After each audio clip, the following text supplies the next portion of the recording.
Friends, ಈ ತರ ನಿಮ್ಮ ವಾಟ್ಸಪ್ದಲ್ಲಿ ಬಂದಿದೆಯೋ ಒಮ್ಮೆ ಚೆಕ್ ಮಾಡ್ಕೊಳ್ಳಿ.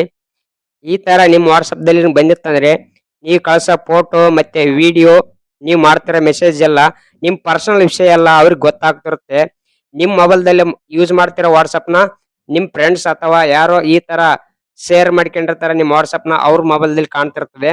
ಒನ್ ಟೈಮ್ ಈ ತರ ಇದೆಯಾ ಒಮ್ಮೆ ಚೆಕ್ ಮಾಡಿ. ಈ ತರ ಬಂದಿತ್ತಂದ್ರೆ ಲಾಗೌಟ್ ಮಾಡಿ. ಲಾಗೌಟ್ ಮಾಡ್ಲಿಲ್ಲಪ್ಪ ಅಂತಂದ್ರೆ ನೀವು ಕಳ್ಸೋ ಫೋಟೋ ಮತ್ತೆ ವಿಡಿಯೋ, ನೀವು ಯಾರಿಗೆ ಕಳಿಸ್ತಿರ್ತೀರಿ ನಿಮ್ಮ ಫೋಟೋ ಮತ್ತೆ ವಿಡಿಯೋ ಅವರಿಗೆ ಹೋಗ್ತದೆ. ಅವ್ರ ಫೋನ್ ಅಲ್ಲೆಲ್ಲ ಡೌನ್ಲೋಡ್ ಆಗ್ತದೆ, ಮತ್ತೆ ಅವರಲ್ಲಿ ಸೇವ್ ಆಗುತ್ತೆ ನಿಮ್ಮ ಮೆಸೇಜ್ ಎಲ್ಲ. ಒನ್ ಟೈಮ್ ಈ ತರ ಇದೆಯಾ ಇಲ್ಲ ಚೆಕ್ ಮಾಡಿ, ಲಾಗೌಟ್ ಮಾಡಿ ನಿಮ್ಮ ವಾಟ್ಸಪ್ನ ಶೇಪ್ ಮಾಡಿಕೊಳ್ಳಿ. ಇವಾಗ ಅದನ್ನ ಹೇಗೆ ಚೆಕ್ ಮಾಡೋದು ಮತ್ತೆ ಲಾಗೌಟ್ ಮಾಡೋದು ಅಂತ ತಿಳಿಸ್ಕೊಡ್ತೀನಿ ಬನ್ನಿ ಫ್ರೆಂಡ್ಸ್. ಫಸ್ಟ್ ನಿಮ್ಮ ವಾಟ್ಸಪ್ ಓಪನ್ ಮಾಡಿಕೊಳ್ಳಿ. ವಾಟ್ಸಪ್ ಓಪನ್ ಮಾಡಿಕೊಂಡ ನಂತರ ರೈಟ್ ಸೈಡ್ ಮೇಲ್ಗಡೆ 3 ಡಾಟ್ ಮೇಲೆ ಕ್ಲಿಕ್ ಮಾಡಿ. ಕೆಳಗಡೆ ಲಿಂಕ್ಡ್ ಡಿವೈಸ್ ಅಂತ ಇದೆಯಲ್ಲ ಅದ್ರ ಮೇಲೆ ಕ್ಲಿಕ್ ಮಾಡಿ. ಇವಾಗ ಇಲ್ಲಿ ನೋಡಿ ಕ್ರೋಮ್ ಅಂತ ತೋರಿಸ್ತಿದೆಯಲ್ಲ, ಈ ತರ ಕ್ರೋಮ್ಗೆ ಬಂದಿತ್ತಂದ್ರೆ ನಿಮ್ಮ ವಾಟ್ಸಪ್ ಬೇರೆದವ್ರು ಯೂಸ್ ಮಾಡಕತ್ತೀರ ಅಂತ ಅರ್ಥ. ಕೆಳಗಡೆ ಗೂಗಲ್ ಕ್ರೋಮ್ ಆಕ್ಟಿವ್ ಅಂತ ಇದೆಯಲ್ಲ, ಈ ತರ ಬಂದ್ರೆ ನಿಮ್ಮ ವಾಟ್ಸಪ್ ಬೇರೆದವ್ರ ಪಕ್ಕ ಯೂಸ್ ಮಾಡ್ತಿದ್ದಾರೆ. ನಿಮ್ಮ ಫೋಟೋ ಮತ್ತೆ ವಿಡಿಯೋ ಅವ್ರು ನೋಡ್ತಿದ್ದಾರೆ, ನಿಮ್ಮ ಮೆಸೇಜ್ ನೋಡ್ತಿದ್ದಾರೆ ಅಂತ ಅರ್ಥ.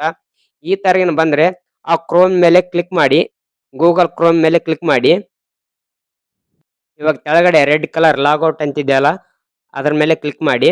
ಇವಾಗ ಲಾಗೌಟ್ ಮೇಲೆ ಕ್ಲಿಕ್ ಮಾಡಿ. ಇವಾಗ ಲಾಗೌಟ್ ಆಯ್ತು ನೋಡಿ ಫ್ರೆಂಡ್. ನಿಮ್ಮ ವಾಟ್ಸಪ್ ಶೇರ್ ಆಗಿತ್ತಂದ್ರೆ ಲಾಗೌಟ್ ಆಗುತ್ತೆ.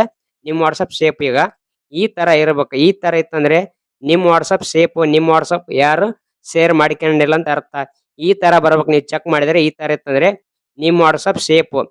ಆ ತರಗಿನ ಕ್ರೋಮ್ ಬಂದ್ರೆ ನೀವು ಪಕ್ಕ ನಿಮ್ಮ ವಾಟ್ಸಪ್ ಶೇರ್ ಆಗಿದೆ ಅಂತ ಅರ್ಥ.